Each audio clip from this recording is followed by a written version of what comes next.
İrandakı rejim uranı niyə zənginləşdirib atom silahı əldə etmək istəyir? Bunun sadə səbəbi var. Əsas düşməni İsrail etiraf etməsə də İsrailin nüvə silahı var. İran düşünür ki, İrandakı rejim düşünür ki, mənim də nüvə silahım olsa, hamı məndən hesablaşır. Məsələn, Şimali Koreyanı götürün, nüvə başlıqlı raketləri var, heç kim ora hücum eləməz. Ona görə İran da düşünür ki, İrandakı rejim də düşünür ki, baxmayaraq ki, deyirlər güya İslam dininə ziddi atom silahı, fətva var. Ya ona qalsa Pakistan da İslam Respublikası atom silahı, nüvə silahı var. O Pakistanın da ona görə nüvə silahı var ki, rəqibinin Hindistanın nüvə silahı var. Eynilə İrandakı rejim də eyni düşünür ki, İsrailin nüvə silahı mənim də olur. Amma burada problem nədədir? İranın nüvə silahı olsa bu dünya üçün böyük bir fəlakət deməkdir. Bu nüvə kim zəmanət verə bilər ki, bu nüvə silahı onun proksi qüvvələrin əlinə keçməyəcək.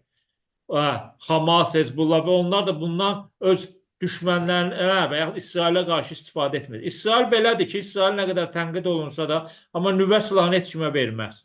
Amma İranla bağlı bunu demək olmur axı.